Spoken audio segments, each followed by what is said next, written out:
Hi, I'm Pat Thatcher. I'm Margaret Gifford. We work for the global real estate company Sotheby's International Realty. Margaret, how long have you been in real estate? About 200 years. How about you? Coming up on it. What is the real estate market like right now, Margaret? Well, interest rates are very favorable. There's great inventory, and it is a good time for buyer and sellers. And you know, Falmouth is so wonderful. Not only is it a beautiful place, but there are so many outdoor activities, cultural events, and opportunities to volunteer. Isn't Falmouth great?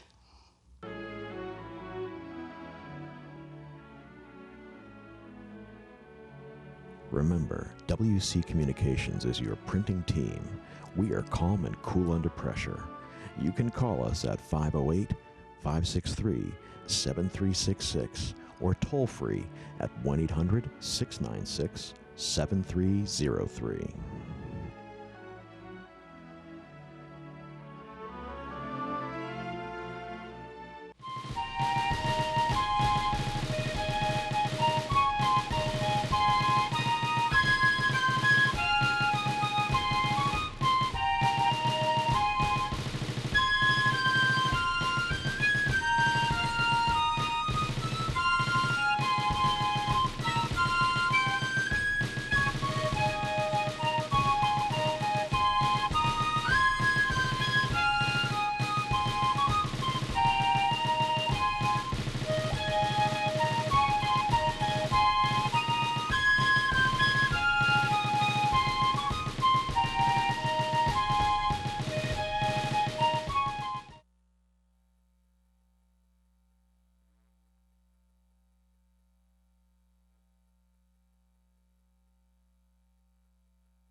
Board of Selectmen meeting of May 14th.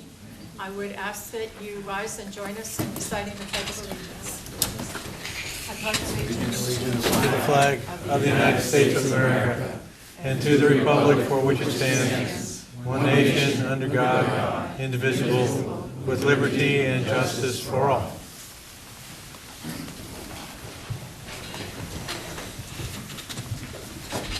For those of you who have cell phones, I would ask you to either put them on vibrate or turn them off.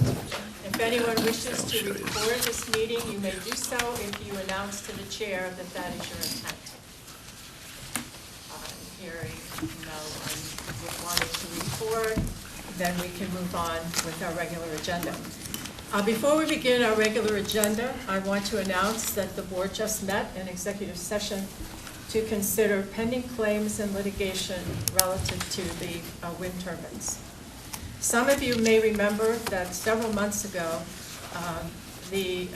some of the Board of Selectmen members and town officials invited the DEP, the Department of Environmental Protection, to do sound studies on Wind 1. They took their time, not a whole lot of time, and came back to us and said that they would agree to do those sound studies, which they have done. DEP has now informed us that there is an exceedance of the 10 BA limit on the sound on Wind 1 between the hours of 1 a.m. and 4 a.m. The town has not yet received this report officially in writing, but we do expect that we will receive it tomorrow. So this is the vote that the board took based on that information on these recent sound studies. Whereas the Massachusetts Department of Environmental Protection has informed the town that nighttime sound monitoring of Wind 1 in February and March of 2012 detected sound levels in excess of the DEP 10 dB regulatory threshold. And whereas DEP has no data on the sound levels of Wind 1 during daytime operation and is unable to determine the extent to which the sound levels may exceed the regulatory threshold during a 24-hour cycle. And whereas DEP has notified the town that it wants the opportunity to conduct additional sound monitoring of Wind 1 before it determines what response to take with respect to Wind 1, and exercising abundant caution, it has requested that the town facilitate the additional sound monitoring it intends to complete. And whereas the town has determined that it is a reasonable response to facilitate the sound monitoring as proposed, now therefore, I move that the town temporarily cease operations of Wind 1 for a period of 30 days effective May 15th to enable the Massachusetts Department of Environmental Protection to conduct sound monitoring of Wind 1 and of Wind 1 and Wind 2 operating concurrently. Wind 1 shall be operated at such times as the DEP requests for the sound monitoring, and Wind 2 shall be shut down at such times as the DEP informs the town that it is necessary for monitoring purposes. The previous vote of this board curtailing Wind 1 during the hours of 7 p.m. to 7 a.m. remains unchanged. This motion does not apply to Wind 2. At the end of the 30-day period, Wind 1 will resume operation during the hours of 7 a.m. to 7 p.m. The board undertakes this action voluntarily and without admission of responsibility for nuisance or violation of any regulation. And any questions from the press later can be responded to by either the chairman or the town manager. So now we will move on to a wetland hearing. This is a continuation of a wetland hearing. The Board of Selectmen held this hearing under Section 240-77, Wetland Regulations of the Zoning Bylaws of the Town of Falmouth, on March 5th, 2012 at 8:30 p.m. in the Selectmen's meeting room, Falmouth Town Hall, on the application of Roland J. Bauer, trustee, JPM and GJM Qualified Personal Residence Trust, for permission to construct, install, and maintain a set of wooden stairs at each property line to satisfy the public lateral access condition of Waterways License 12914, located at 43 Gunning Point, Falmouth, Massachusetts. Area affected is Buzzards Bay. Interested parties may review the file on this hearing at the Selectman's office. And tonight we are continuing this wetland hearing, and Michael McGrath for the applicant. My name is Mike McGrath. I'm a registered engineer and registered professional land surveyor. My firm prepared the plan that was accompanying the petition for the special permit. During the initial hearing, there were various discussions that came up. One of the discussions was that these two drawings were illegally repaired, and I provided you with written testimony and copies of aerial photographs that show that those drawings were not altered. I also gave you a copy of the order of conditions and a certificate of compliance for the construction of the riprap and that proved to you that that work had been accepted by the Conservation Commission and was constructed in accordance to the order. I also showed you that by written testimony and aerial photographs that the small drawing to the east was not altered. I also gave you specific photographs that showed, there was a photograph of where we marked the property line across the beach extended, and I showed you that the majority of the groin actually lies in front of the man or the owner to the east. There is a difference between an old plan and a newer plan, and if you look at the photographs, there's a substantial amount of material that's stacked up currently on the west side of that little groin, and that would explain the difference. We located the apparent groin at the time. There's probably a couple feet of stone there at the moment. These improvements are required as a condition of a waterways license. They don't really affect any of the wetland resources of the town. They do affect the man-made coastal bank. So I think it's appropriate you approve it. And I also state that it doesn't matter what the assertions are. It's not up to the Board of Selectmen to determine whether right. And I also gave you a copy of one of them. I think it was Mr. Ida spoke several times. I gave you a copy of his deed and a copy of the original subdivision plan showing where his rights actually exist. His rights are in further to the, I guess it would be the east, in the homeowners beach that exists off of between Gunning Point Road and the Cape Cotter. He has very specific defined rights. There is an ancient notice given to the public that rights are denied in front of this that in 1934 and previous to that. So I believe as a result of all this that the only real issue that you should decide is whether or not it's appropriate to put these groins in. There's been no illegal or unpermitted activity. You cannot force my owner to alter that groin because it's not in front of his land. So I believe that we've answered all the questions the Board of Selectmen asked or questions we agreed to answer during the original hearing. Mr. Ahmed's here if you have any specific questions of either he or I. Bob will speak. Thank you. For the record, I'm Bob Ahmed. I'm a Falmouth attorney. I see that the members of the board have a copy of correspondence that was sent to the board over the weekend and delivered to the town offices today. And so I'm assuming that you've had a chance to read that, but it refers you to the memo that was sent to you by town council in response to your request, which has 2 points. One, that the board shouldn't be making decisions as to what private property rights are, nor enlarging the rights of the general public over private property. And he also points out that the sole purview of the Board of Selectmen in a wetland regulations special permit is to consider the shellfish and other aquatic resources of the town.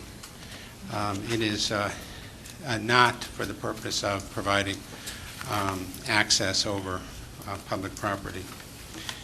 I've also pointed out in my correspondence, as Mr. McGrath did, that the deed to Mr. Eder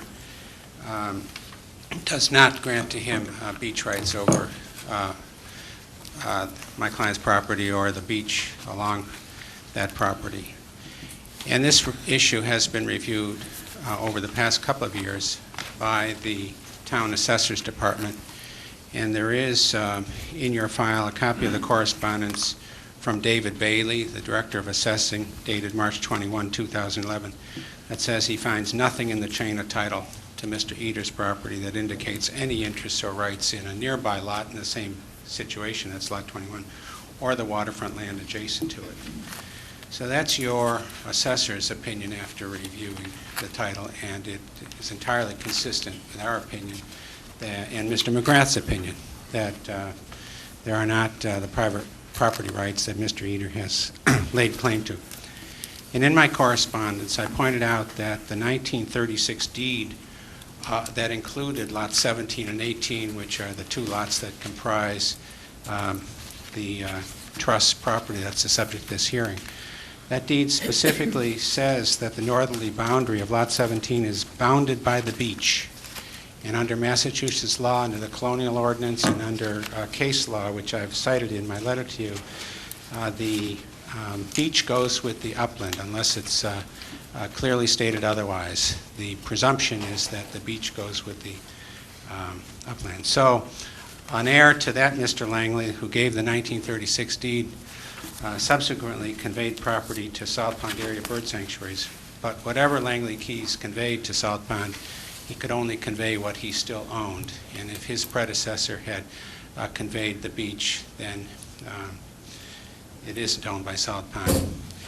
Now that's really getting into the title issues, and that's what Mr. Duffy says you shouldn't do.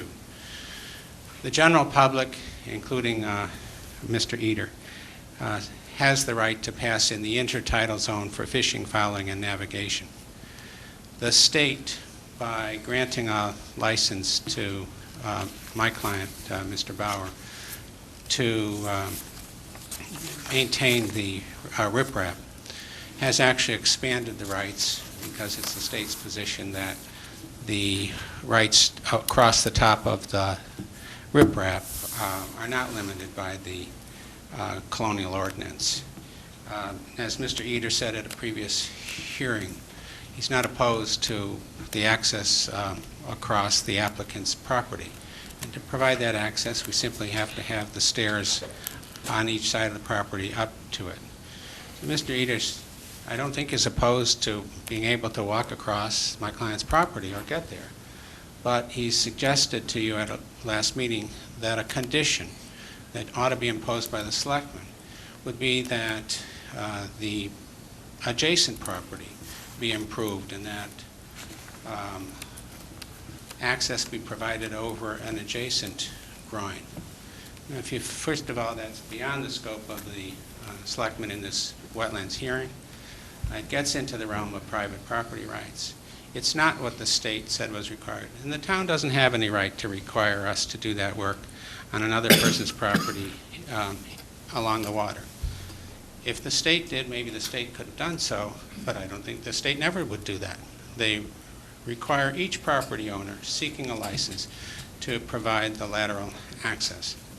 And if you follow the argument that Mr. Eder made at the last hearing, any interference with the access to my client's property anywhere along Gunning Point, on any of the lots that eventually would get somebody to a public way, would be fair game to have it ordered for Mr. Bauer to deal with. And that simply isn't the law. and it has nothing to do with protecting the aquatic resources, shellfish and other aquatic resources of the town. Thank you. Thank you very much.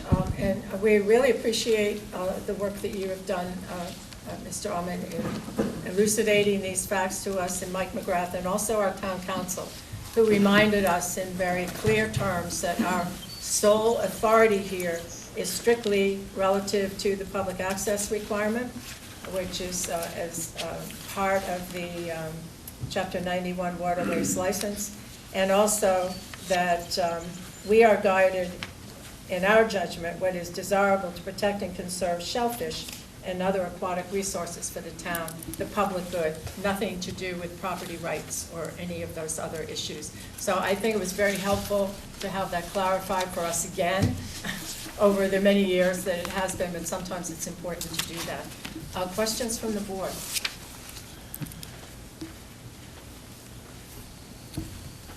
No? No, Madam Chair, I'm going to be abstaining. I was not here for the original That's right. fact-finding hearing. So. That's right. There are four of us who were here for the original hearing. David was not one of them. So it's Kevin, Melissa, Brent, and me who will be voting on this. Is there anyone in the audience who wishes to comment on this? Mr. Eder? Hi, I'm Michael Eder. I'm going to take this time. So, first of all, I want to point out a little of my background. I served for 6 years on the Acton Conservation Commission. I served also for about 6 years on the Acton Special Permit Review Committee that reviewed our zoning bylaws. I've also been involved with the state committee reviewing zoning bylaws. So I'm quite familiar with the laws and the rules. I'm very pleased to hear the applicant say my opinion, but let me tell you what I think about this project and what I'm thinking about. So I'm referring to this groin that got built. But foremost, well, first of all, I agree that the ownership issues should not be before this committee. And I point out that repeatedly they talked about my deed, my ownership. I point out this lot here, the town assessor shows no owner for that lot. And I do not believe this board should be hearing this until it's cleared up who owns this lot. The assessor has not identified the owner of this lot. You have received a letter from the Salt Pond Areas Bird Sanctuary saying they, in fact, are the owners of this lot. That should be in your file, in your records. I provided that to the town manager.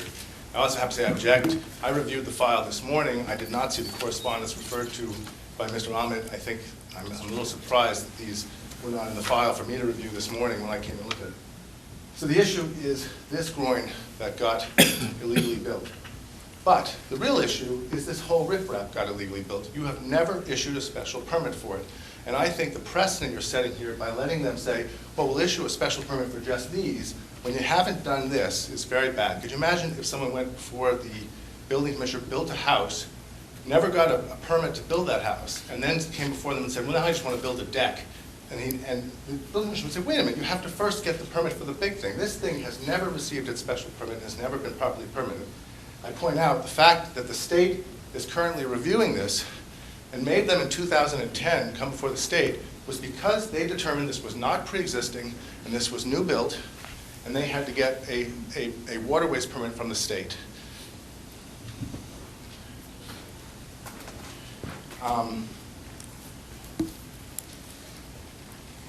My view is what needs to happen here is this groin.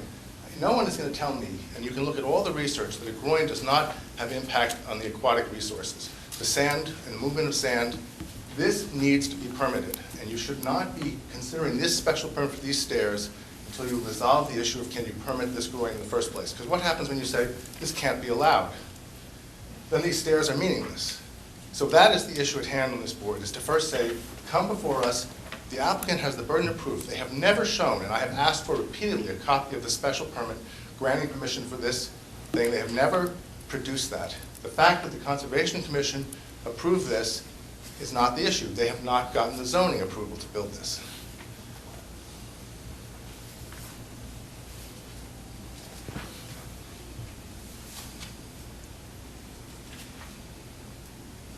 Okay, I would like, I guess what I'm saying to the board, I do not think, the applicant has presented a lot of things regarding the ownership issue. I could talk the whole night about the ownership issue of this thing. The fact that deeds dating back to the 1900s clearly stated that this parcel was bounded by the beach, clearly stated that the beach was the enjoyment and use of the whole neighborhood. And I will point out that I have a document produced by attorney Mangiaretti, who is a well-known expert in this field, who states, and I would point this out, that on the other hand, deeds describing the waterside boundary by the beach conveyed only to mean high water mark and did not include the flats. The Court of Massachusetts has repeatedly said that in those days, when this deed was first written in the 1890s, the language used was to say that they were bounded by the beach. That was the language used in this deed, and all transfers of that deed until 1998, when Mr. Ahmet changed that language to say it was bounded by the waters of Buzzards Bay. All subsequent deeds and all deeds to the adjacent properties say they're bounded by the beach and that they reserve the beach for the use of the whole neighborhood. And I think if you're going to consider the rights, that is a blatant thing to look at and you should think of it. Or you just say, we're not going to consider rights. You do not show as the owner or successor in this matter dispute. One or the other. I also will just last point I'm going to make is this property has a waterways permit that allows access. The property adjacent to this one, the next one there, is in the process of getting its waterways permit that will allow access.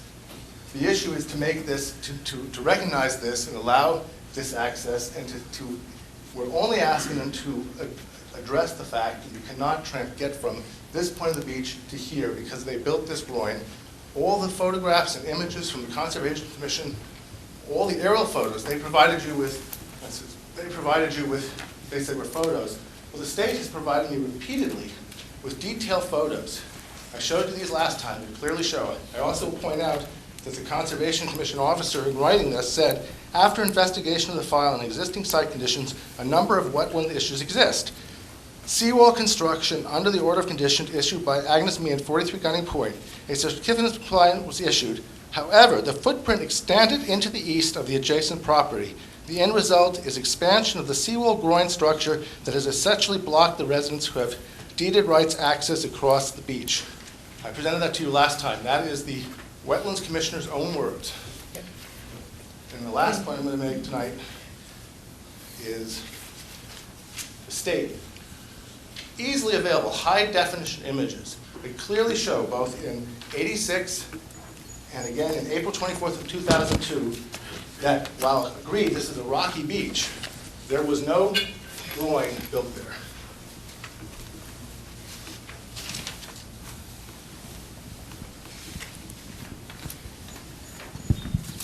So in conclusion, what I'm asking this board to say is, you're right. You should not be considering the ownership issues. The Board of Assessors does not show them as the owner. They should clarify that before they come before you and ask you to issue a permit. Second, they need to, as the burden of proof, demonstrate to you that they have a special permit for that existing riprap. Thank you. Thank you very much. Mr. Allen. Just a couple of things to say. If indeed there is a zoning issue here with respect to an alleged violation, then this board is not the appropriate board to make that determination. It's not the appropriate board for Mr. Eder to bring that issue to. There is a zoning enforcement officer in town. It's the building commissioner. That is where zoning complaints are required to be brought. We disagree that there's any violation of zoning in this case. You have the written testimony and photographs from Mr. McGrath, who is a licensed professional engineer, professional land surveyor. And I think you have to follow the information that he's provided to you. And you have to make your decisions simply on the basis of shellfish and other aquatic resources, not with the impact of a groin or a riprap, which already exists and has for a number of years, not the impact of that. We're before you seeking permission to put a set of stairs up to that riprap to provide public access. That's all we're here for, and that's all we're asking you to make a decision on. Thank you very much. I really do want to thank Michael Eder for all of the work that he's done. Pardon me? Can I just clarify one quick point? You are the special permitting granting authority for this. is your purview to grant this permit for this building. Well, thank you for that, but we have to take our advice from our own town council. Brent, did you have a? No, I was just pointing out that he needed to use the microphone. For the folks at home couldn't hear what he just said. But I do have a comment, if you don't mind. And Mr. Eder, you and I sat down, we talked about this, and I appreciate the information you provided. Town council did provide guidance to the board with respect to his memo and informing us that we, in this situation, our role is limited to, and I quote from his memo, to protect and conserve the shellfish and other aquatic resources of the town. You mentioned something about this property, or the waterfront property itself, actually being owned by salt pond bird sanctuaries. They should be taking this up with the property owner or with the ZBA, or, as Mr. Ament noted, in some other forum. This board doesn't have the authority, according to town council, to address the property rights issues and the access. So as much as I'm sympathetic to what you're providing us in terms of information and concerns, our hands are tied, and this is really not the forum for this. Melissa? If I may say, I also appreciate Mr. Eder's perspective on this, and I really find it difficult that the town is being asked to grant permission to build sets of stairways over a groin that technically isn't permitted to be there. And it's, but I also understand that we're supposed to be focusing just on shellfishing rights, but it makes me angry to do this. And I hope that this doesn't lead to other people thinking that they can flout the law and build their own structures without going through the proper permitting channels. But the other piece to this is that we're being asked to vote this to comply with the public access requirement under the waterways license. I know that. I know there are a lot of issues related to, did this have a permit, didn't it have a permit, who owns the groin, who doesn't, what the property is, what isn't. Those are all issues that really need to be taken up in some other venue other than this board. And I think if Mr. Eder or others want to resolve it, that's what they should do.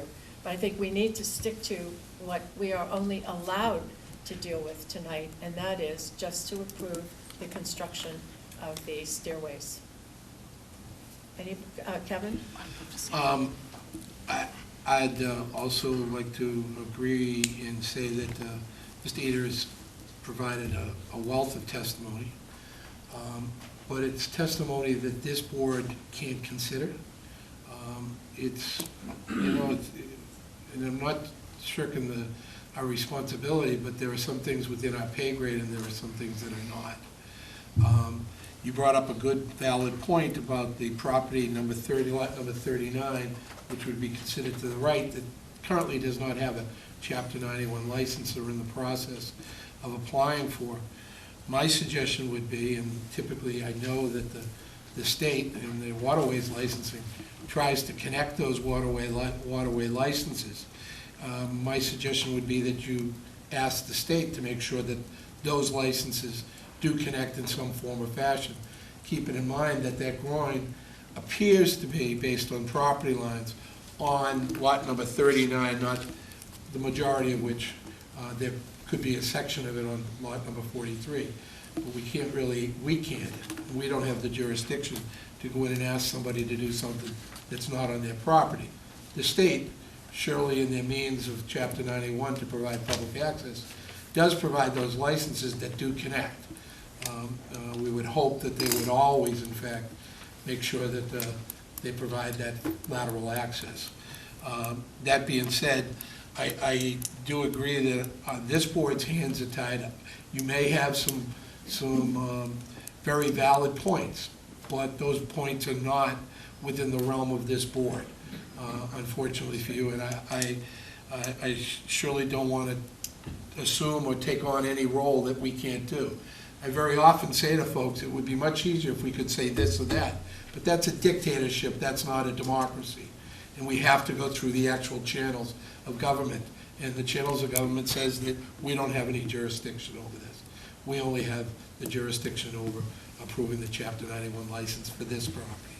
So I'd agree with you, Madam Chairman. I don't know if we have a plan on this, or a date on the plan. Or- Yeah, November 17th, 2011. That's So the I plan. make a motion that we approve the plan based on November 17th, 2011. Plan dated. I'm all set. Want it? That's I believe that's the modification date. Yeah, that's the final, that's the last date on the plan. 11/17/11. Is that in fact the date? That's the date. Yes. Okay. So that's my motion. Is there a second? I'll second the motion for discussion. Further discussion on the motion? Do we even know, I mean, if the plans are false, does this negate the whole, I'm sorry, what? if the plans are false, I mean, in the sense that if it turns out that the groin indeed is not permitted, does that negate the whole vote? Not for us, it doesn't. I guess If this is a in vote fact done it under is, duress, then, we- isn't it? We have had nothing from council that says that that is illegal, and that's a different issue. Our issue is simply to vote under the waterways license to do as we were asked to do by the Conservation Commission, who ordered this, is to approve the construction of the walkways on either side. If there's, If, Kelly? my follow-up would be that I believe that he has still some other avenues. Number one would be to appeal the decision to the state DEP under the Chapter 91 licensing as we move forward. Zoning, as their counsel is in fact brought up to you, if that in fact is the case. You have multiple other options, but again, I think the only option before us tonight is what we're voting on. Again, I can't vary from what's within our powers. There are a lot of things that I'd like to be able to do, but our charter limits this board to what we can in fact do. okay, any further discussion? Okay, this vote will come on 4 members, excluding David. All those in favor of the motion signify by saying aye. Aye. Opposed? Unanimous. Abstain. Thank you very much. You want to sign that and send it back?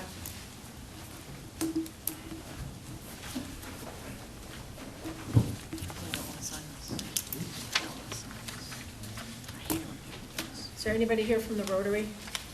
Yes, Mr. Kirkwood. Of course, there is somebody here from the Rotary. They're having their pancake breakfast, and they want to put up Michael. some signs. Yes, I thanks. know. Thanks, Chairman Pat. I'm Bill Kerfoot from the Board of Directors of the Falmouth Rotary, and we're here to gain approval for you for the Rotary Pancake Breakfast, particularly signs that are associated with it, which will be placed along Main Street in 4 locations. The event is held at the Masonic Lodge, Main Street, on May 19th. The proceeds to this fundraiser go to VIPS and the Rotary Foundation. That's the Volunteers in Public Schools, and also RILA, which is the Rotary Youth Leadership Awards under the foundation. Thank you. Great. Any questions from the board? Nope, do you want to give us the date and time, because you come moving right Oh. down the pipe here, and I don't think you have a lot of time to really get the publicity out, so. Well, it's on May 19th, so it's actually Oh, this Saturday. This weekend. Right, that's what Oh, I my mean. goodness. Yep, and we welcome anyone who'd like to come in. It's open at 8:30 and runs till 12 o'clock then. Make a motion to approve? Second. Any further I'll second. discussion? All those in favor say aye. Aye. Opposed? Unanimous. again. Good luck. It's also Armed Services Day, I see. Okay.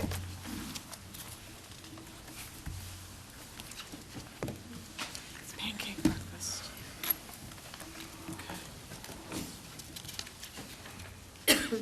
Okay, the next item on our agenda is vote to endorse and implement the consensus building process. I think certainly everybody, I would think, has some understanding of what this process is. We've been working on it for some time. In fact, we've been fairly well criticized for not moving forward on it. But there are a number of issues that have arisen over the course of the last 3 or 4 weeks that have caused us to step back, listen, take more counsel, and have more deliberation. And I think hopefully tonight the board is ready to move. We have an application form that we are asking those who wish to be appointed to the Consensus Building Committee, I guess we could call it, working group, to please take with you tonight if you wish to, and fill them out and send them back. For those who are self-selected, is it my understanding that the self-selected members would also complete the application form as well? Some of the groups, groups of stakeholders are choosing your own representative, and so you are self-selecting the person or persons that you want to represent you at the table. And we would ask you just to give these applications form to them so that they can return them to us. And then there will be other appointees by the board for the groups that are not self-selected. For instance, there has to be a board liaison or two from this board to the committee, although we are not. My understanding is that according to the process, we do not deliberate with the committee. We are there to listen. And then we have our energy committee. We have other groups within the town that might be considered stakeholders as well. So what we would like to have you do is either take these with you tonight, or they're available on the website. Will they not be on the website tomorrow? Tomorrow. And for those, I've had several emails from people who are not in town now that very much want to be considered as stakeholders, and I promise I will, when the application is emailed to me, I will email it to everybody who asks me to please forward it to them. And I think you know who you are. There are about 5 or 6. None of you are in the room tonight because you're all out of town somewhere, but also want to be considered. So we would like to have those back on Friday. And I say that because next week the board would like to finalize the makeup of the Consensus Building group, and so that the group can get started. I say next week because the week after that is Memorial Day, and the board will not be meeting on Memorial Day. And that would just push us another week, probably into the end of May or June, before we could get this started. So if everybody can just kind of get back in gear, get their applications. They're very short. They're only 1 page. It doesn't take there's not a lot of biographical information. They're pretty simple questions. I think there's, 3? Kevin? Madam Chairman, I think it's important that this board comes up with the actual makeup of the group tonight, and how and which groups will be doing this self-selection process. Okay. We received an email from Stacy Smith with her updated version of what her proposal would be for that. And I'd like to go through that as a board so that we can discuss that and make sure. There may be 1 or 2 of these that might not be self-selecting because they really don't have a cohesive group. So if I could just go through for everyone out here's edification as well, what she proposed, and then we can discuss each and every one of them individually, make a decision, well, this will be self-selecting or this will not be. I think it would be best. Very good. Sure. Very good. So Go forward. just so everyone knows that what the final proposal was, there would be 5 residents primarily concerned with adverse impacts in the neighborhood of the turbines, including health, economic impacts, residential and commercial abutters. So I'll read them all and then we can take one by one. Okay. The second would be two residents primarily concerned with implementing Falmouth's Climate Action Protection Plan to reduce the use of fossil fuels. Two taxpayers primarily concerned with maintaining the fiscal benefits provided by the turbines. 2 residents with strong empathy for all perspectives, primarily concerned with a fair, effective process that can lead to an amicable outcome that can reunite the town. And then three relevant town department heads and 1 or 2 selectmen liaisons. Keeping in mind that this is a commitment, and we're probably asking the folks who would voluntarily plan to be on these committees that they would be able to meet once a week. The reason that there are not large groups, more than these representatives, because this would have to meet under the open meeting law, and give an illustration with 5 residents who are concerned with one aspect, shutting down the turbines or adjusting the turbines or something of that nature, they would be able to meet with their constituents to report back and be able to come back and forth. We have to work within the town meeting part of the open meeting bylaw. So my question is, and we probably want to build consensus the board here on how to do that, I think it would be fair that the folks who have been at our public meetings and are the neighbors, I think, I don't know how to particularly pick one to be a leader of the group, but I don't think that's necessary. But I think that between them, those folks, 5 would be appropriate. I want to make sure the board will allow that 5 to be self-chosen. I would agree that it should be self-chosen, but I also would like to point out that the CVI thought that it should be people who have input regarding health and/or economic impacts also, and that also she includes commercial abutters as well as residential. So she's trying to get a broad. I know. I believe the economic impacts are on the property values, not in the economic impacts of. You never know. It's broad. It's very broadly established. You're trying to read into this, Melissa, and I really don't think it's appropriate. I'm not trying to read into anything, Kevin. I'm just emphasizing that it's both health and economic impacts, and also residential as well as commercial abutters. That's right. Okay, Bren, you're next.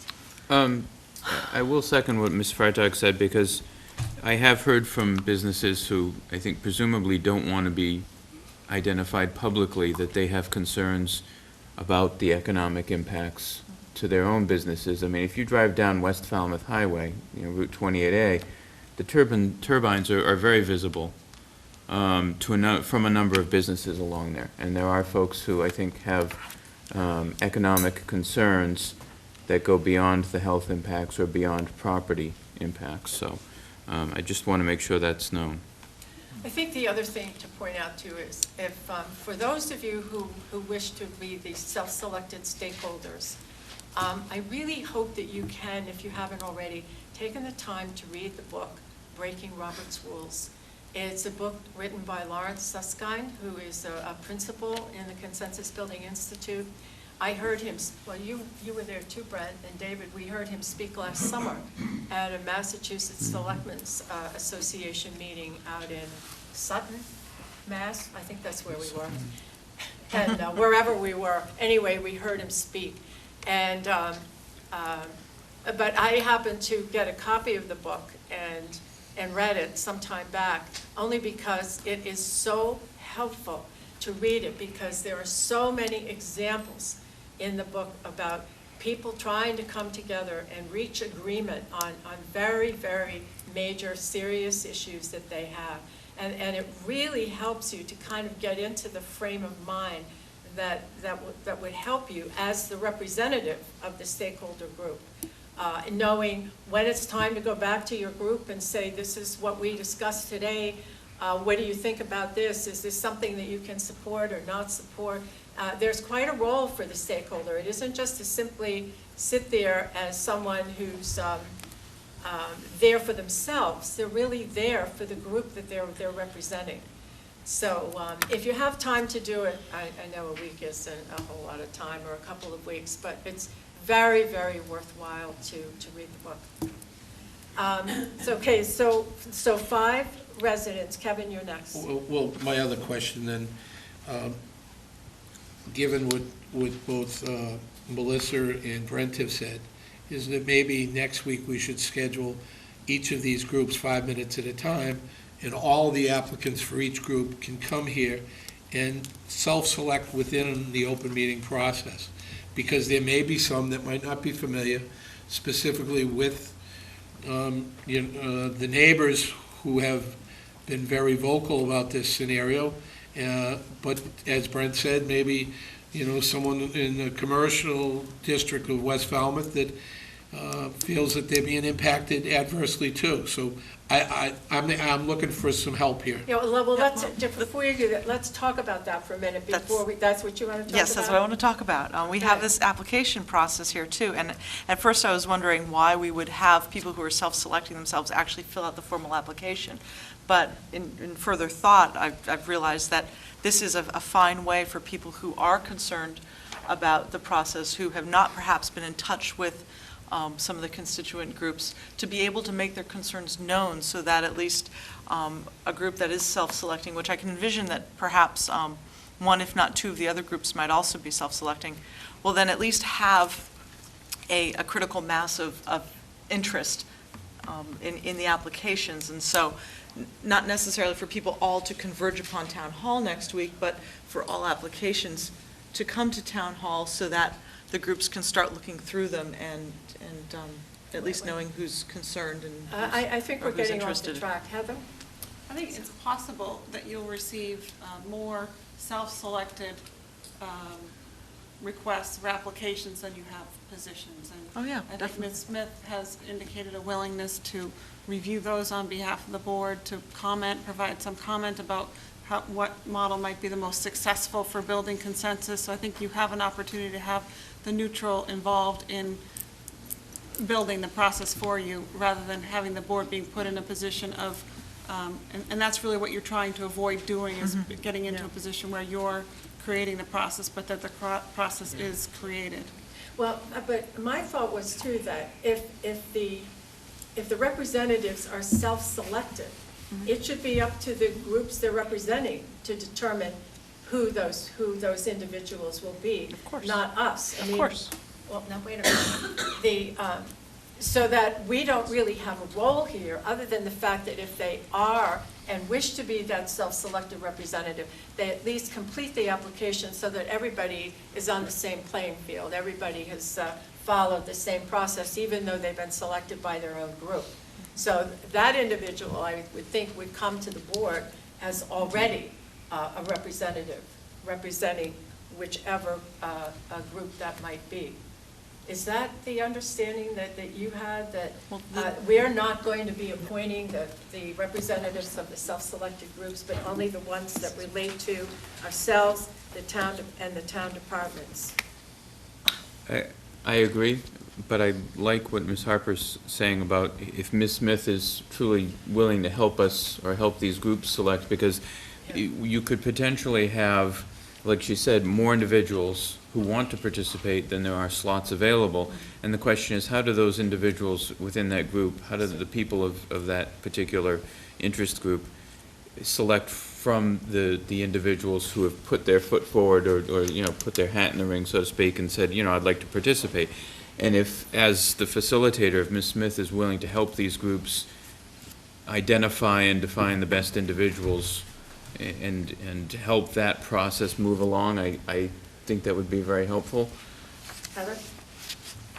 I think it's going to be very difficult for the board to determine what constitutes a group. Other than the first 5, I think you have 2 residents primarily concerned about implementing the Climate Protection Action Plan. You might have a constituency there. 2 taxpayers primarily concerned with maintaining the fiscal benefits. There isn't a group out there that's responsible for that specifically, maybe the Finance Committee. But you're not prescribing that. These will come back to you. 2 residents with strong empathy from all perspectives. I imagine there are a lot of people out there with that viewpoint, but there isn't a group out there. So to have an ordained 2 people that have been through some vetting process, it's going to be very difficult. And I know that the Consensus Building Institute is interested in helping the process. I won't even say the board, because it's interested in the process to get to that point. So I think you need to advertise, identify come to consensus on what those positions are. What the groups are, and then let Stacy from CBI work through that. Melissa? Could I just have some clarification? Last week we were questioning as to whether or not CBI would be available to continue forth with the process. Have they confirmed that they will continue forward? We do not have a contract between the Consensus Building Institute and the Mass Clean Energy Center, but we've been authorized to report that that is in progress, and we can expect that CBI will be on board. Okay, so, Can I suggest that we back into something? Sure. The one area, the one group I believe will be the hardest to have self-selection, because there will be, I think, a large number of folks would be the 5 residents primarily concerned with adverse impacts on the neighbors, the turbines, including health and economic impacts, residential, commercial, abutters. Can we leave that one aside for a minute? And we'll come back to solve that issue.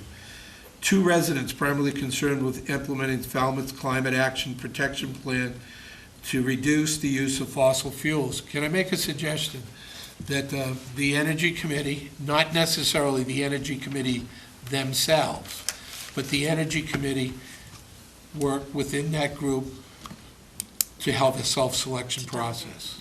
I think that would be advantageous for that group. They would be well represented then in that scenario. 2 residents, 2 taxpayers primarily concerned with maintaining the fiscal benefits provided by the turbines. Mrs. Harper brought up an excellent point.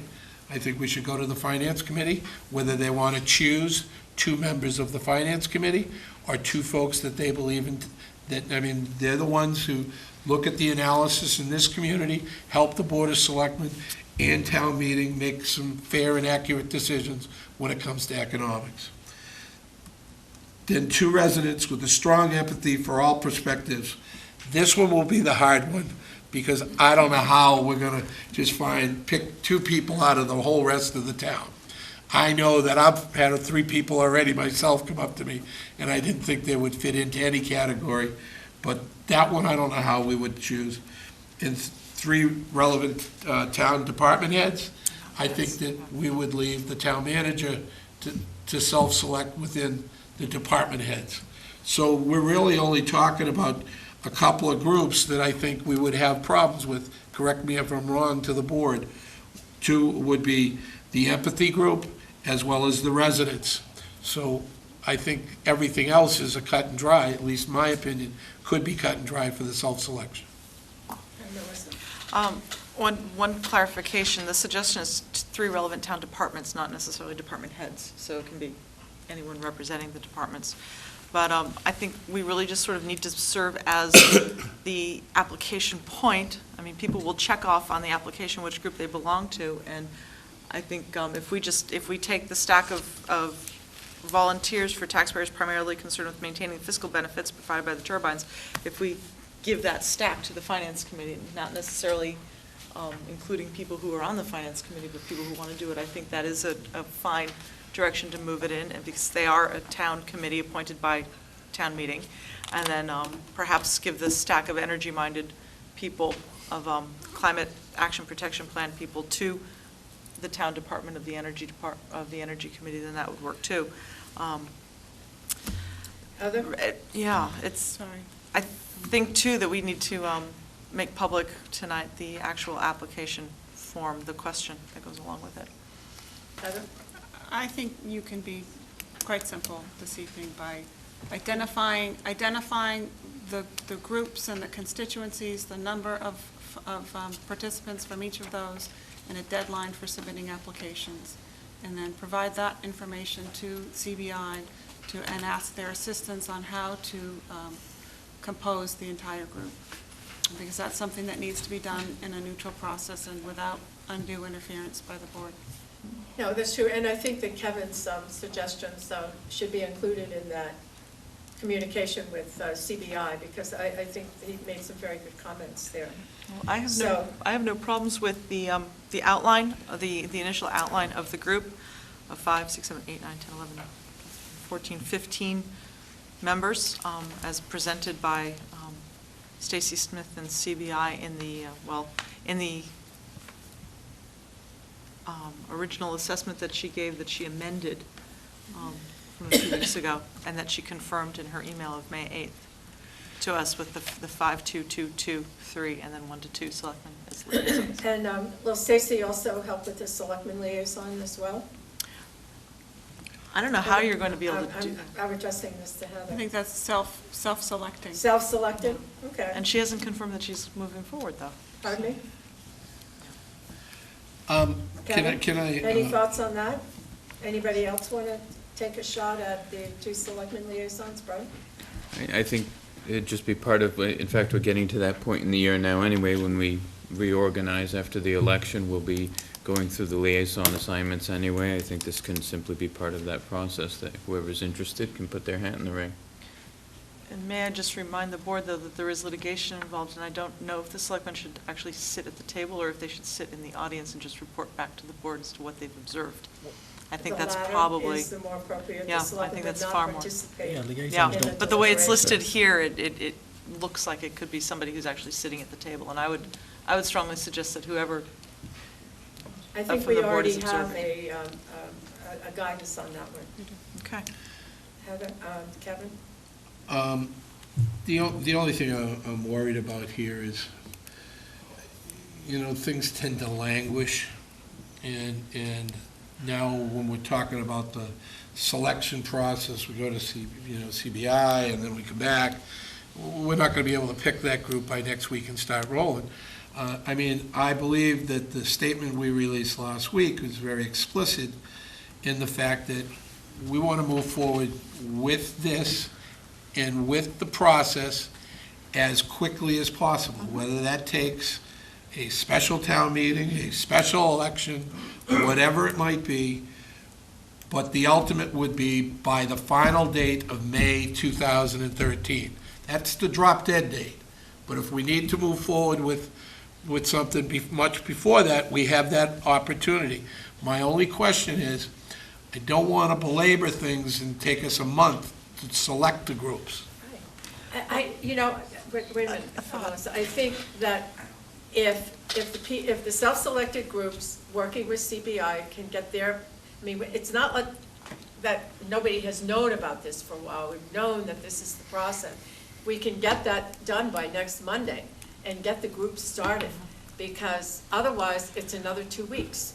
And I really think that if you can do your job and get your representatives, all of those self-selected groups, get their representatives by next Monday, or by Friday afternoon at 5, or however, or by Monday morning at 9, something, so that the board knows well before the meeting on Monday night that we actually have recommendations, or we have recommendations for persons to be the self-selected representatives. That would really be helpful. We want to get this done by next week. Now, it's up to everybody to pull together to make that happen. If it doesn't, it'll be another 2 weeks. Melissa? You can see this is sort of equal to a rolling admissions process. We don't know how many applications are going to come in. We don't know if there's going to be a dearth of applications or a surplus of applications in any particular one. But if you just get something moving forward, if you say, right now we want to see applications by Friday, and we'll keep taking them, but as the committee starts taking, or as the group starts taking shape, then positions will cease to exist. So, just sort of keep things open, keep things rolling forward, because, as somebody mentioned, there are people who are out of town right now who aren't here tonight who are interested in it, and there are people who are hearing this for the first time, people who will read about it for the first time tomorrow because they hadn't seen it. I with all due respect, I tend to disagree. I think everybody in this community knows about this in some form or another. They have an interest one way or the other. So for them to get involved, there might be those people that aren't in town, but it would behoove us to maybe make a phone call or an email, if you know they're concerned, to try to get them an application. We're in electronic age. They could send it back to us. Heather? This is unconventional. This isn't a forum that any of us have had any experience with or that we're particularly comfortable with. I think there's discomfort all around. But there really are only 3 things that the board needs to do. The board needs to vote to create the wind turbines options committee as recommended by the consensus building process. The board needs to determine the composition of that group, and I think you need to authorize CBI to convene and schedule the meetings. At that point, the board's role is done. The board simply is authorizing it to move forward. The group would be convened, and you would serve as liaison until there's an end point. Okay. Great. So there's how's that three for a things. nice sum up, I Kevin? will Can you move handle that. that one? That's right. So the first motion is to endorse and implement the consensus building process. I so move that we will endorse the consensus building process and direct it to start convene, Create the wind turbine options committee. create the wind turbines options committee, And can we read through the numbers? consisting of Go ahead, Kevin. She's Oh, making the motion. okay. consisting of 5 residents primarily concerned with, well, consisting of the recommendations of Stacy Smith in her May 8, 2012 email to us, of 5 residents primarily concerned with the adverse impacts on neighbors of the turbines, including health and economic impacts on residential and commercial abutters. 2 residents primarily concerned with implementing Falmouth's climate action protection plan to reduce the use of fossil fuel. 2 taxpayers primarily concerned with maintaining the fiscal benefits provided by the turbines. 2 residents with strong empathy for all perspectives primarily concerned with fair and effective process that can lead to the amicable outcome that can reunite the town. And 3 relevant town departments, as well as perhaps a selectman liaison or 2. Is there a second Second. to that motion? Excuse me, I Miss- think you should read this letter. It's pretty explicit, okay, about the 5 abutters. Well, Just we're please just read it. voting 5. We're not saying who they are. Good luck getting them, okay? Good luck getting them. Please read the letter. Okay. Okay. We will. Okay, so we have a motion and a second. Any discussion on the motion?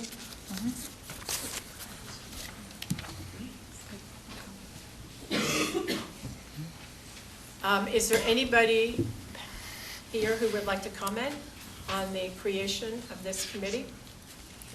We have a suggestion from Neil Anderson that we take a look at a letter that he gave us tonight. Anybody? Yes, Todd Drumming. Todd Drummy, Blacksmith Shop Road. As Mr. Anderson mentioned, we delivered a letter to you this afternoon after the announcement from last week's selectmen's meeting. We spent the last several days trying to poll the neighbors. The results of that are very clear, that we think if the neighbors are going to participate, we think that the turbines should be turned off as was voted at town meeting. And then after the discussion tonight, we've all been waiting for the report from DEP. I'm glad to hear that it's at least finally making closer to the light of day that there are exceedances. I don't really know what more the board needs to know about the problem. You have all the neighbors complaining. You now have the DEP coming out and saying there is a big problem. They want to do more testing. That's fine. But, you've got to turn the things off so that we can all sit down calmly, well-rested, and try to find a way out of this hole that we've dug. That's all I've got to say. Thank you. Thank you. Is there anybody else? Okay, we have a motion and a second. To move forward with Are you ready to, all those in favor of the motion signify by saying aye. Aye. Opposed? Unanimous. Madam Chairman, can I Yes. make a comment? I understand, and empathize with folks on both sides. But as I said earlier tonight, there are only certain powers within this position in the Board of Selectmen. Our charter provides powers that are deemed to the Board of Selectmen as well as within town meeting. It's how we get from point A to point B that's the important process. We need to build consensus because whatever that process is, we need to get on the same page as a community. Because if, in fact, we're going to shut the turbines down and take them down and dispose of them, one option, we're going to relocate them, option 2. There are other options out there, and I won't exacerbate all the options. But no matter which option we have to come to, we need to go to town meeting, and we need to go to the ballot. Bottom line is, folks, I'm trying to get you to understand that it's important that we all sit down and we try to please as many people as we possibly can in the interim as we move forward, because we're committed to getting to that decision. But when we go to that ballot box, we need to make sure that everyone in this community is committed to the same end result that we're going to come up with. And this board when all is said and done, want to be able to support something at the town meeting level as well as at the ballot box. Because these are revenue bonds, folks. It's not within our power to say that the money goes away. We have to go back to the ballot box. Money, money, money. It's not money, sir. It's part of the process. So my question is, folks, that it's important that we move forward and try to get all of you on board to try to come up with this, be part of the solution, and help us, help the community to see the way that is the best possible outcome for the entire community. That's the statement I just wanted to make. Thank you. Mrs. Funko.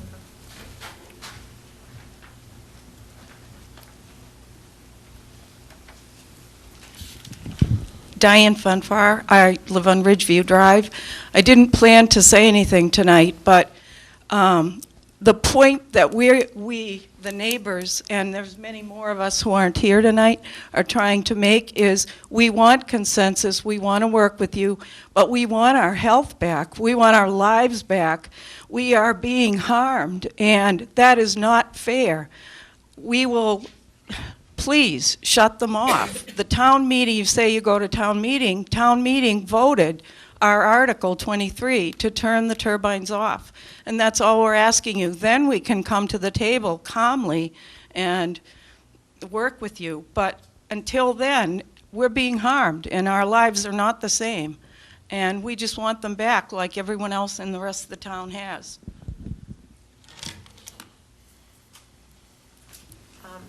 Heather, what was Mr. Donald?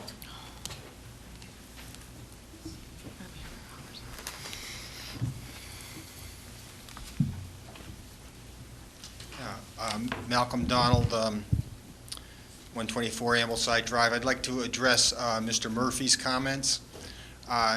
From what I understand Mr. Murphy to say is that the town of Falmouth is going to have to absorb these costs. Is that correct? That's what the consensus building process is going to be. There are many other options out there as well, whether it be the town of Falmouth, whether it be the manufacturer, whether it be the state, and that's what we're going to go through in this whole process. Right. Well, our Senate president has said that she would be able to renegotiate the contractual obligations that the town is involved with these turbines. She said, however, that it is a local issue, and she said for her to go forward, she needs to have somebody from the town, a selectman, ask her to step in. Now, we met with her back in July, and she told us this. I spoke to her at town meeting after her presentation the first night, and I said, has the town of Falmouth reached out to you to ask for your help? And she said, no, they haven't. Now, I don't understand why we have such a one of the three most powerful people in the state saying that she can help the town of Falmouth to get out of this mess from a financial standpoint. Why has not the Board of Selectmen picked up the phone, written a letter, said, Senate President Therese Murray, we could use your help? Isn't that an abrogation of your responsibility? Come on, call her up and ask her. Excuse me, wait a minute. You have to address your questions to the chair. Yes. My answer to that is, we don't know what to ask her for yet. We don't know whether to ask her to help subsidize the entire $15 million, if that's what it is. We don't know whether to ask her to help us subsidize the $4 to $5 million to help take them down and relocate them somewhere. We don't know what to ask her yet, and that's this process. Again, I'm saying, Mr. McDonald, is from point A to point B. We don't know which one to build consensus in this community. And incidentally, the things she can help us with are the the clean energy credits. She can't help us with the revenues that we paid. It's beyond her pay scope. So we're still beyond liable for the additional revenues. Granted, that's within her power, but we don't know yet what to ask her for. And that's why this process is important, so that we can build consensus as a community. Everyone's sitting down together, because when we come to the final result, we'll be able to know what to ask for. We'll be able to know what to get as a community together. And could I just say, he's absolutely right. We have had several conversations with our entire delegation. That includes Senate President Murray, Tim Madden, David Vieira, over these many, many months. And he's right, we have to have a solution that the community can support, to take to the state and say, here's the solution that the town wants. Not what we want, what the town wants. And that's what this process is designed to help us get to. So when we get to the solution that the community wants, I am sure that we will receive the support we would be looking for from our entire delegation. Wouldn't it make sense to ask the Senate President what she could do? You know, how many, maybe this whole collaboration process is unnecessary. If she said, you know, she can come down, or, you know, she can solve the whole problem. How do you know? Why don't you ask her what she can do? We would like to know. I would like to know. There's a lot of people in this room, in this community, would like to know what the Senate President can do for the town of Falmouth regarding these wind turbines. I think she could do what we asked her to do, perhaps, but I don't You think haven't it's asked up to her. the Senate President to make the decision for us. Well, we don't want to argue this, but we appreciate your comments, Mel. Thank you. And Brent, you had a question. Actually, it was the same question that Mr. Donald had. I don't see what harm it would do to have the Senate President come down and meet with us and tell us what she can do for us. And I have to ask the question because, Madam Chair, you just said we've met with our delegation. Well, I've seen no minutes or no meeting announcements that we've met or had any conversations. Not the board, but town officials have met with various Well, members of the delegation. I've not seen anything from anyone that says that we've met with our delegation and they've said that they want something from us or they need something from us. I mean, what we're hearing from Mr. Donald sort of contradicts what you're saying here. If there's been meetings with the Senate President, I'd sure love to know who met with her and what was said and what it is that she needs from us if she can't come down and give us something right now. Okay. Mr. Ford. Brian Elder. Elder, I'm sorry. To reiterate, we need the turbines to be off, and we will gladly participate, but it puts us at a completely unfair disadvantage to be living under the anxiety created by those machines and to have to come to these meetings when everyone else is going to be well rested. When they're done, they're going to simply walk home. I know, Ms. Freetag, it's hard to take, but try walking into your house. Like now, I'm thinking, well, I'm going to have to go home. How loud is it? Which way is the wind blowing? The DEP came out. There's a problem. And it's not just between 1 and 4. It's constant. Even if if the wind's not blowing at that moment, it's going to. You know, I was awoken a couple times last night. So we would love to come to this consensus effort. Please turn them off while we do it. Pretty simple. Thank you. Okay. Yes? Madam Chair, we have a lawsuit. We shouldn't be talking to them. Hi, I'm Linda Okagawa from West Falmouth Highway. My concern, maybe it's what I'm reading and maybe it's not true, but is that there seems to be an opinion somewhere along the line that Wind 1, and I don't disagree with this, you know, needs to be addressed, but I see several times the plan for Wind 2 doesn't result in any kind of curtailment. I mean, we're being treated differently. And if there's one thing we've learned, now we only have 3 months under our belts here, if there's one thing we've learned from the people with Wind 1 experience is that these symptoms get worse over time. So the more you're exposed, the more harm is done. So to not turn off 2 and to let it run because you think you can make some more money at the expense of people who haven't had a year or 2 years or 3, 2.5 years of experience. Please think about it. They were back there. at an earlier point, after 3 months, beginning to try to figure out what was causing their problems. Okay, so the fact that you haven't gotten people pounding down your doors is perhaps people are still puzzling. I talked to somebody, they think they have a cold, or something. It's hard to tell until you spend enough time leaving the premises, coming back, and feeling, how it works. So we haven't got much time under our belt, but we don't want to be subjected to harm and continued exposure. So please treat us the same. Okay, I think we really need to move on to the next vote. I'll catch you in a minute, David. The second one, Heather, we voted the committee. And the second motion is, please remind me. Right, there are three pieces. To vote to create the wind turbines option committee, to vote the composition of the committee, which I don't think you... We voted that in creating it. And then authorize CBI to convene and schedule. Okay, so I move that we authorize CBI to convene and schedule meetings of the new wind consensus committee. Second. Any further discussion on the motion? All those in favor say aye. Aye. Opposed? Unanimous.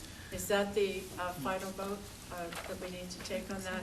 Okay, we'll have one more comment, David, and then we'll move on to the next. Should we Madam read Chairman, the... Just in response to that woman's comments, just for your knowledge, and I don't know whether it was inaccurately reported the second day, but both turbines will be shut down from 7 p.m. to 7 a.m. as soon as we can possibly get the Vestas to be able to implement that. So both turbines will be shut down, Wind 1 and Wind 2, from 7 p.m. till 7 a.m. David? Hi, everyone. Dave Moriarty, Precinct 6. I just have a suggestion that might help the process move along a little quicker. Perhaps the board could ask Senate President Teresa Murray to contact the Clean Energy Center, to ask this Clean Energy Center if they could supply the funding necessary to shut Wind 1 and Wind 2 off while the CBI and the board deliberate on this issue. Thank you. Thank you, David. Okay, that then will conclude the discussion on that item, and we want to take up the next item, which is the proclamation for Police Week. Sure. Chief, did you want to say anything about Police Week? Shall I read this first? Or? Yeah, go ahead. We're going to read the proclamation, and then if you wish to make a comment, please do. This is a proclamation for Police Week, whereas the Congress and President of the United States have designated May 15 as Peace Officer Memorial Day and the week in which it falls, Police Week. And whereas the members of the law enforcement agency of the town of Falmouth play an essential role in safeguarding the rights and freedoms of the citizens of the town of Falmouth. And whereas it is important that all citizens know and understand the problems, duties, and responsibilities of their police department, and that the members of our police department recognize their duty to serve the people by safeguarding life and property, by protecting them against violence or disorder, and by protecting the innocent against deception and the weak against oppression or intimidation. And whereas the police department of the town of Falmouth has grown to be a modern and scientific law enforcement agency which unceasingly provides a vital public service. Therefore, we, the Board of Selectmen, call upon all citizens of the town of Falmouth and upon all patriotic, civic, and educational institutions and organizations, to observe the week of May 13 through 19, 2012 as Police Week, with appropriate ceremonies in which all of our people may join in commemorating police officers, past and present, who by their faithful and loyal devotion to their responsibilities have rendered a dedicated service to their communities, and in doing so have established for themselves an enviable and enduring reputation for preserving the rights and security of all citizens. Further, we call upon all citizens of the town of Falmouth to observe Friday, May 18, 2012, as Peace Officers Memorial Day in honor of those peace officers who, through their courageous deeds, have lost their lives or have become disabled in the performance of duty, especially our own Officer Samuel F. Pierce, who lost his life in the line of duty on August 16, 1933. I further call upon all citizens of the town of Falmouth to observe a moment of silence on Friday, May 18, 2012, in their honor. In witness thereof, we, Mary Pat Flynn, Melissa C. Freitag, Brent Putnam, David Braga, and Kevin Murphy have hereunto set our hand and caused the great seal of the town of Falmouth to be affixed on this day. Motion. And that is my motion. And a second? Second. All those in favor say aye. Aye. Opposed? Unanimous. Chief? Thank you, Madam Chair. Thank you, members of the board, Mr. Suso, Ms. Harper. National Police Week is observed this week across the nation. National Peace Officer Memorial Day is actually November 15th, which is tomorrow, and the flags will fly at half-staff until noontime. The week that May 15th falls in is historically National Police Week. This was proclaimed by President Kennedy back in 1962, that day would be nationally recognized, and there's a major memorial service that does take place in Washington. I'm also happy to say that we were able to get Samuel Pierce's name on that national monument. Actually, it was 2 years ago, and also on the state monument as well. Our service this week will be on Friday. I know you've all received invitations. We hope you can make it. The community has received invitations as well. We hope to get a great turnout that day, because that day, this is the fourth time that we have had a ceremony in honor of all police officers who have lost their lives in the line of duty, and also our own Samuel Pierce. And this year, we will be dedicating a permanent memorial just adjacent to our parking lot. There's a small piece of property that we annexed, and we were creating a memorial park anyways. So if you show up that day, we will have a permanent memorial in place for Officer Samuel Pierce. We also expect his family members to be there once again as well. Again, you're all invited to attend. And I just want to point out that this week is important, and this Memorial Day, last year in 2011, 166 police officers did die in the line of duty across our nation. One positive going into 2012 is those numbers are down almost 50% to this point this year. So that's a positive going forward.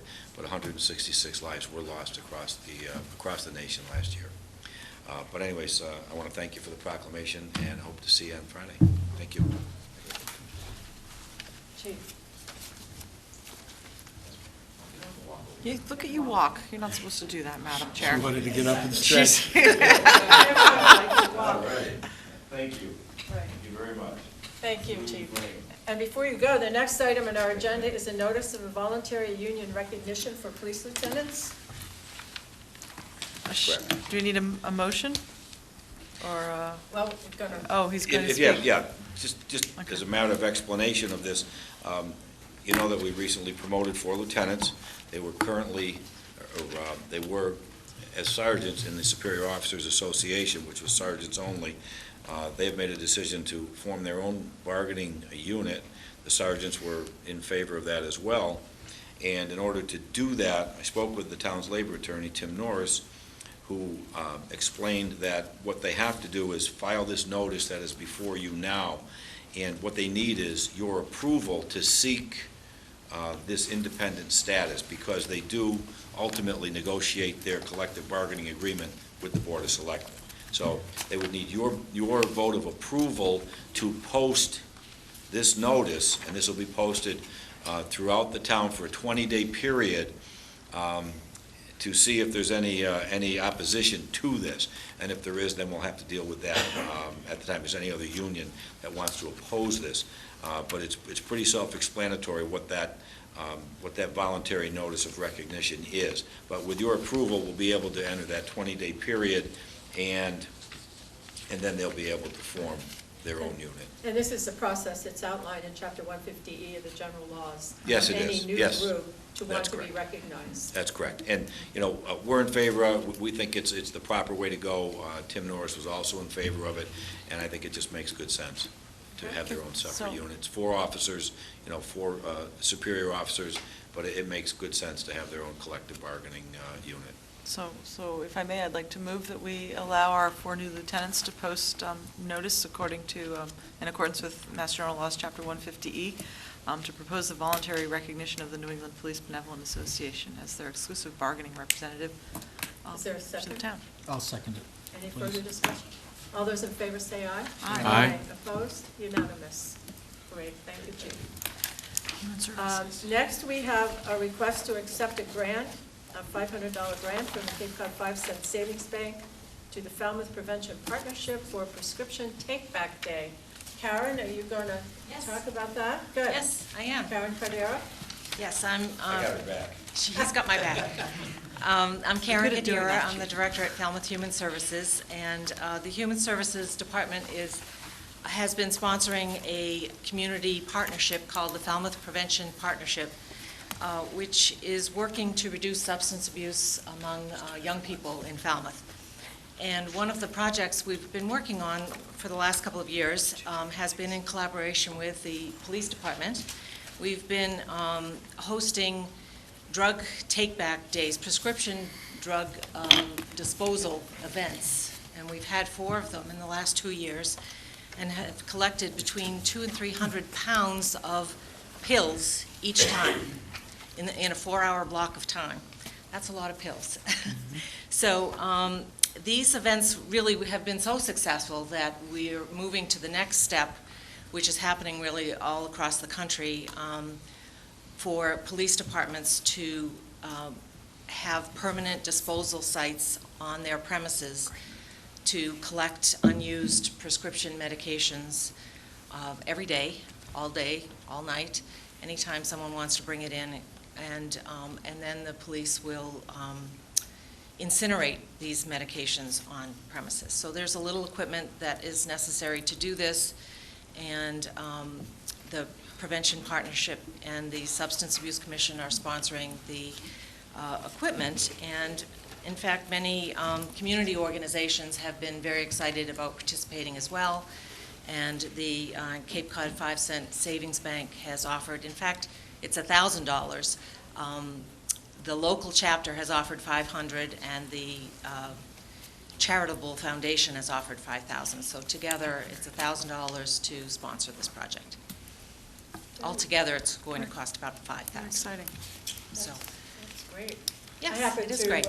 I happened to see Dorothy Savarese today. She's the president and CEO of the Cape Cod 5. She reminded me that the charitable foundation has given this grant, Yes. which they have to other towns, I know, too. Yes. But it's really good that they participate in that fashion.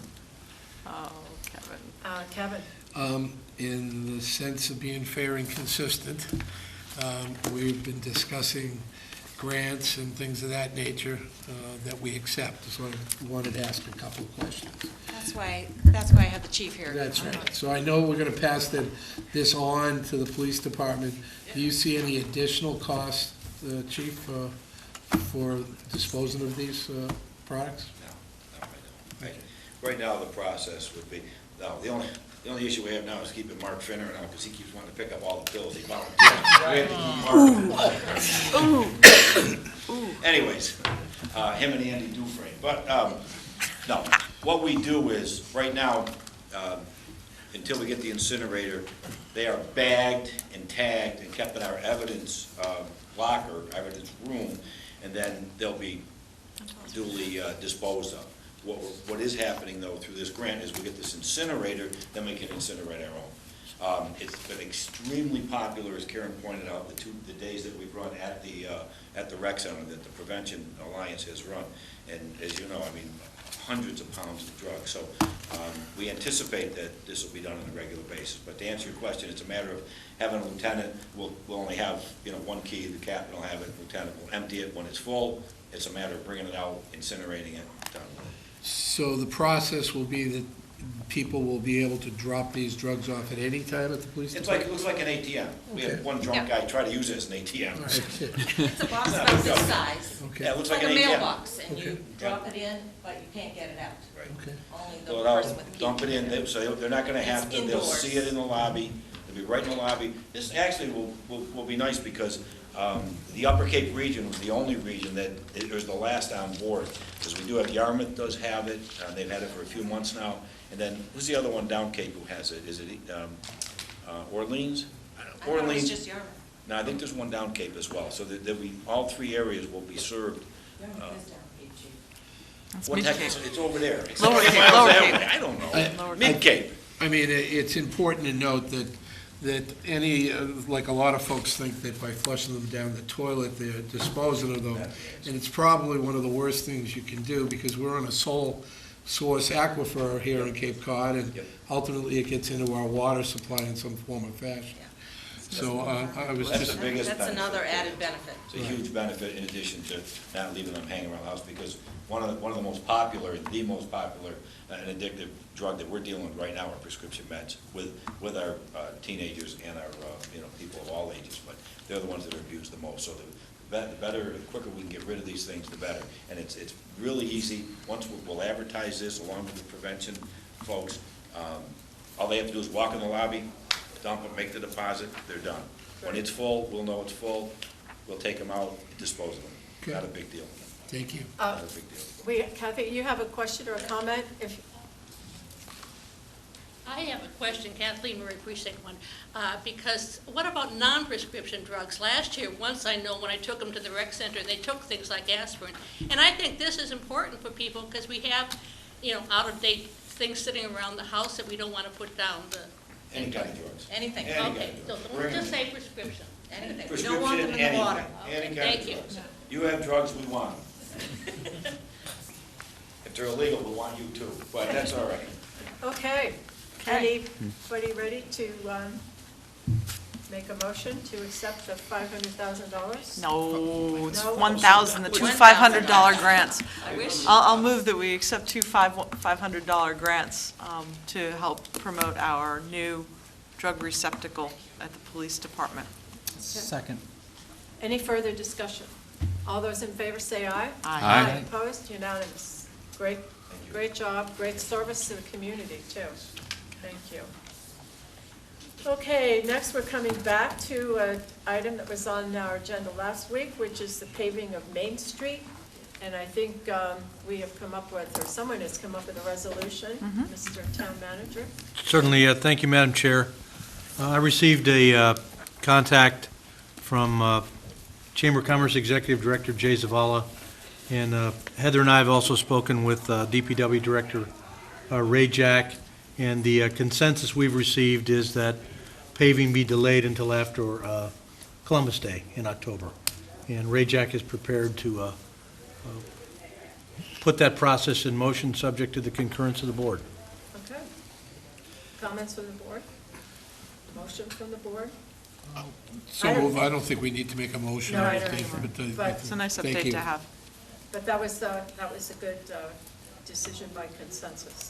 That worked out great. Thank you Great. very Thank you. much. Thank you. Okay, the minutes of May 7th. I just have one correction. It started out, Vice Chair Freitag called Yeah. the meeting to order. It was, Mary Pat Flynn was there that evening. Yeah. That was- Yeah. So I make a motion to didn't see that. accept, with, you just wanted your name at the top. I billing again. didn't even think to look at it there. Make a motion to accept with that one correction. Second. Any further discussion? All those in favor say aye. Aye. Aye. Opposed? Unanimous. And then the minutes of executive session, May 7th, 2012. I don't think we want to release them yet, do we? No, we don't want to release them. No, these cannot be released. Yeah, I move that we, Approved without release. and Heather's added the verbiage she wanted from last week? Corrected. Yes, okay. So I Second. move then that we accept them as presented today. Now, this is May 7th litigation with DEP, DEP. All right. and not to release them. Is there a second? Second. Yeah, come on. All those in favor say aye. Aye. Opposed? Unanimous. And the second executive session minutes pending claims and litigation. I would think we don't want to release these either, do we? I mean, we've released parts of it, but I don't think we want to release all of it yet, because it is still a pending, there is still a pending claim in litigation. So I would move that we approve the minutes as written and not release them. Okay. Second. Is there a second? Kevin did. Second. Oh, all those in favor say aye. Aye. Opposed? Unanimous. Madam Chairman, can I ask a question that, as we proceed forward and we do these minutes, these executive session minutes, and approve and not release, are we continue to have town council Yeah. review these? They come back every month. Okay. Anytime there are executive session minutes that need to be approved, they come back the first meeting of every month. Okay, great. So we keep it going. Okay. All right, now we'll move to the summary of actions, and we have a vote to accept a gift from the Falmouth Masonic Lodge to the Falmouth Fire Rescue, a piece of memorial steel from the Twin Towers from September 11, 2001. I see our chief is here. Mark, would you like to comment on that? I assume you will hold it for comment from the chief. Okay. Yes, good evening, thank you. We have an opportunity to get a piece of steel from the Twin Towers given to the Masons, the local Masons, the Marine Lodge, and they've been in touch with us, the fire department. And we've been planning for a couple months now, we're having a design plan going through our heads. And what we're asking for tonight is acceptance, the willingness for the selectmen to accept this gift to the community, and we'll incorporate it into the memorial design out in front of the headquarters fire station. And it'll be a part, there's a memorial out there now, which used to be out in front of Town Hall, it was moved over there, and we're going to incorporate the memorial that's there. The Masons plan on incorporating the piece of steel with the memorial and a dedication, and the firefighters are going to have another little section over to the left side dedicated to the firefighters that lost their lives on September 11th. So it seems like a great opportunity, and there'll be no cost. The Masons are donating. They can take care of the cost of doing any of the site work that we have to do. And the local firefighters are going to have a fundraiser once we get the okay to get the ball rolling, to get some funds for that section. Madam Chairman? Yes. I'd make a motion, I saw a picture of this piece of steel I have a last fall. package, I only have one, so I'll give that to the... I make a motion, including your language, if I might, that we accept the donation with no cost to the community for this memorial project, and you'll handle all the fundraising for everything all else. the details, and we'll invite you on a dedication on the September 11th. So I make that motion. Second. All those in favor say aye. Aye. Opposed? Unanimous. Thank you. Thank you Mark. for your support. See, we're not that bad all the time. There'll be something in the paper Friday. Oh, really? Oh, they will? Oh, great. Design plans. Oh, excellent. Thank you. Thank you very much, we appreciate it. Thanks, Mark. Okay, the next item is vote to authorize the town manager to release a deed rider at 141 Locust Street. Third is to approve a request for a special agricultural liquor license, Westport Rivers. Hold. And four, approve the annual seasonal license renewals, which are secondhand dealers, Red Barn Antiques, Lost in Time, Uncle Bill's Country Store, and a lodging house, the Elm Arch Inn. So I move 2 and 4. Second. All those in favor say aye. Aye. Opposed? Unanimous. And now back to 3. In fact, Madam Chairman, for disclosure purposes, I'm the holder of an all-alcoholic seasonal liquor license. I make a motion to approve with 2 caveats. One is that I see they do have liquor liability, but I just wanted to read it into the motion, that they provide liquor liability insurance and name Falmouth as additionally insured. The chief has a comment that remind the applicant to rope off the section where the alcohol will be served. So that's basically so they can't wander around with the glass of wine throughout the, in other words, we need to keep them at that location. So that would be my motion to I'll approve that. second that. All those in favor say aye. Aye. Aye. Opposed? Unanimous. Great.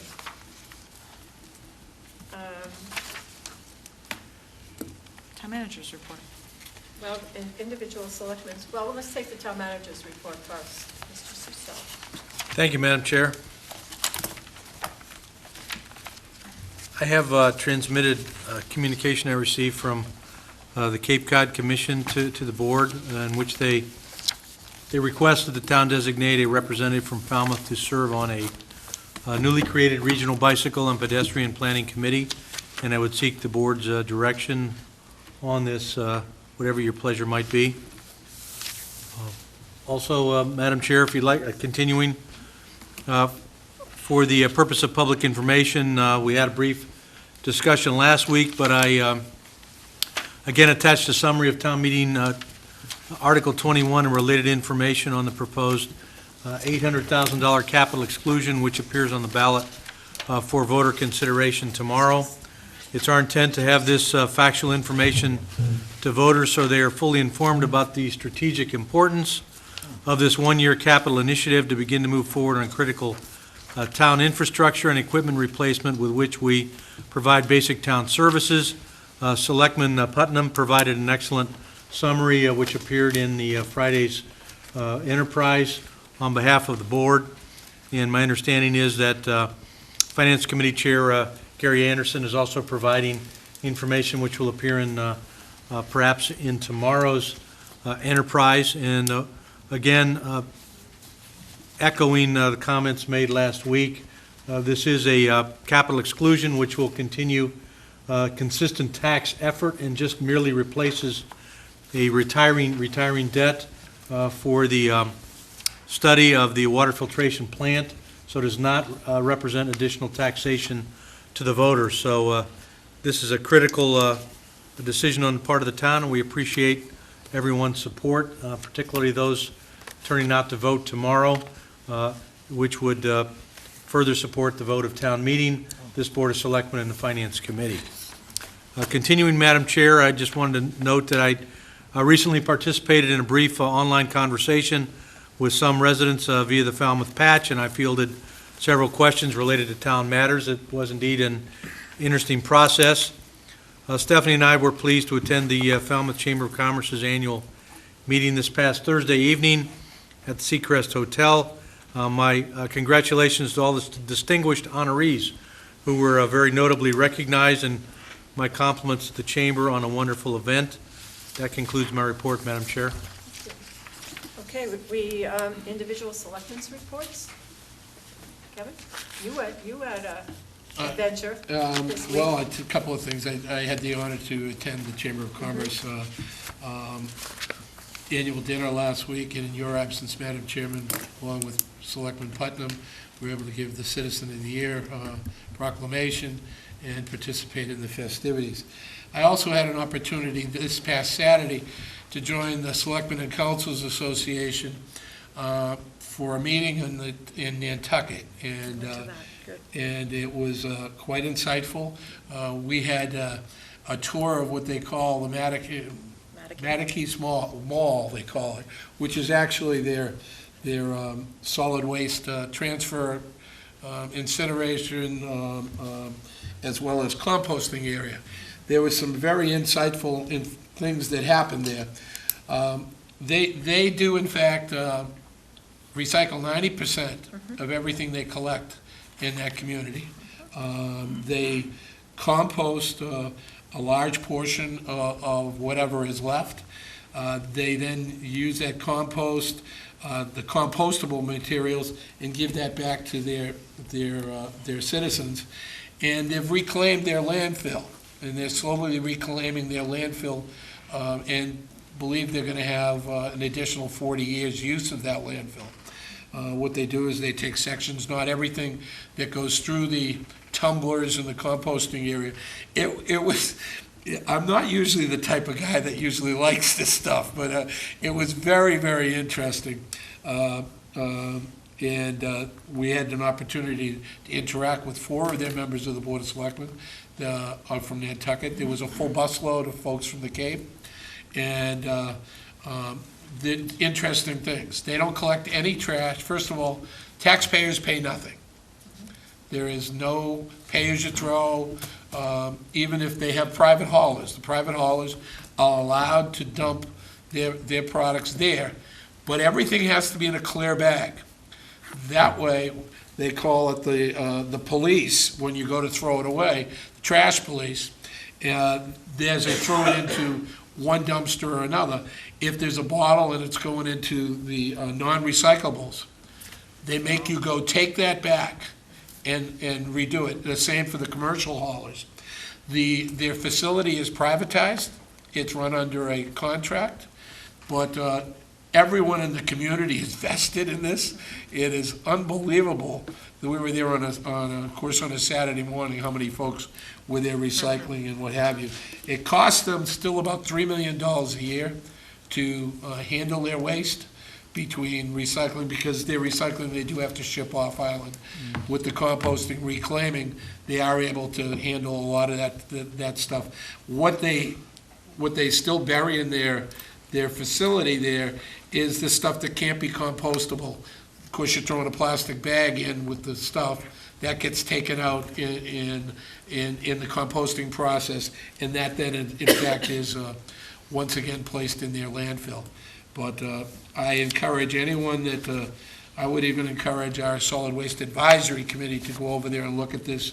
The folks from Sandwich were quite amazed that they had gone pay-as-you-throw, and then all of a sudden they saw that there were other alternatives to, in fact, to do this. So it was an interesting day, and it was always, you always pick up little tidbits from other towns throughout the Cape, so it was a great opportunity, and I enjoyed it, and I represented our entire board there. Thank you. Good. Along the same lines, thank you for those comments, Kevin.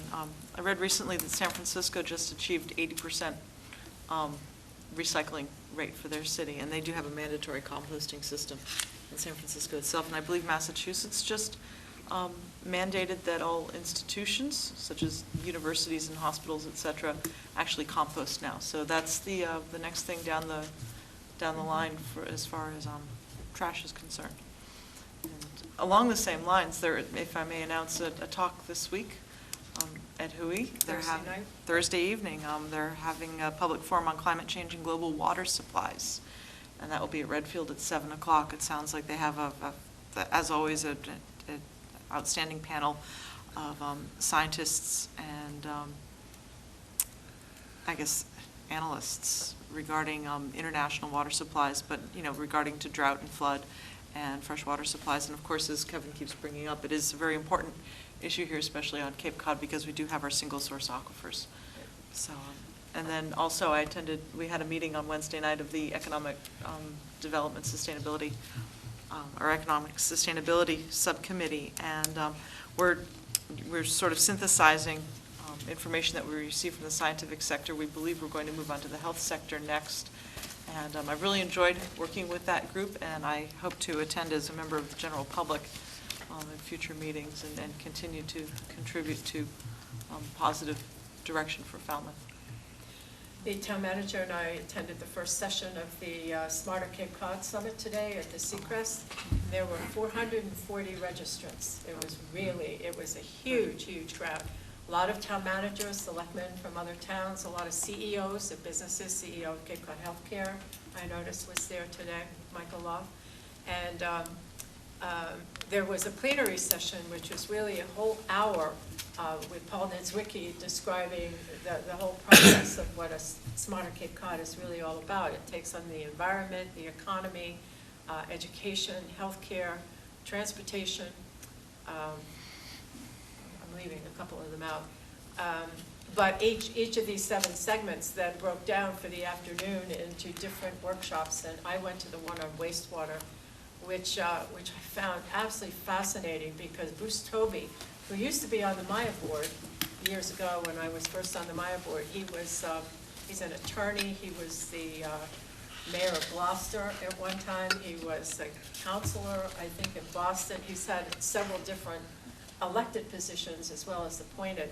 And he described the whole process that Gloucester went through back in the early 80s in terms of dealing with their wastewater issues, because Gloucester's bordered by Essex and by, what's the town that begins with an M? Marblehead. Yeah, Marblehead. So he went through that whole thing, and then Ken from the EPA, I can never think of his last name either.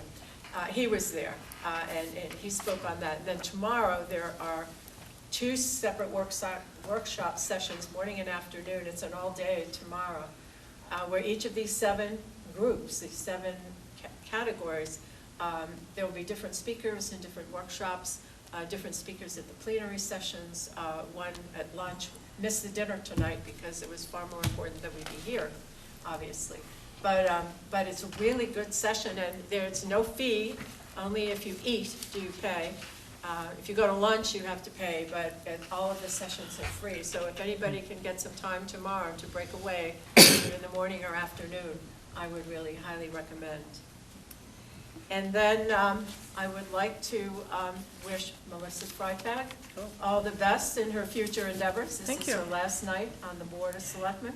I don't know if you remember that or not, but well, I mean, sometimes you go from one week to the other and you say, yeah, this is my last night. Well, you know. So we want to thank you for your years of service to the board and wish you well in all your future endeavors. Thank you very much. It's been a pleasure serving the town.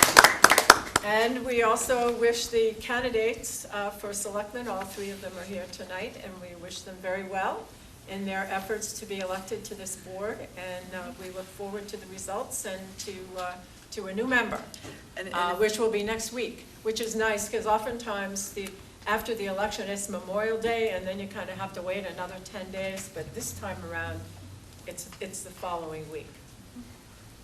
So I move that we adjourn to move into executive session to continue discussing.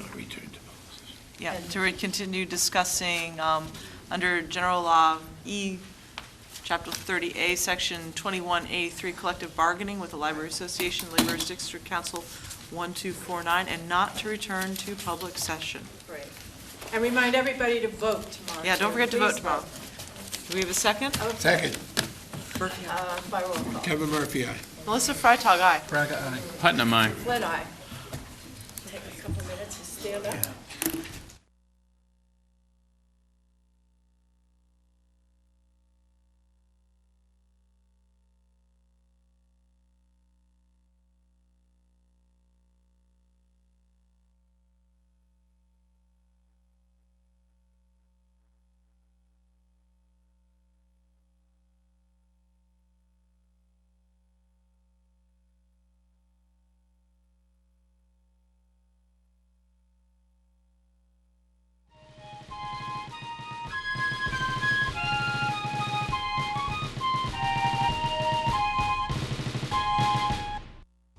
Hi, I'm Pat Thatcher. I'm Margaret Gifford. We work for the global real estate company Sotheby's International Realty. Margaret, how long have you been in real estate? About 200 years. How about you? I'm coming up on it. What is the real estate market like right now, Margaret? Well, interest rates are very favorable. There's great inventory, and it is a good time for buyer and sellers. And you know, Falmouth is so wonderful. Not only is it a beautiful place, but there are so many outdoor activities, cultural events, and opportunities to volunteer. Isn't Falmouth great?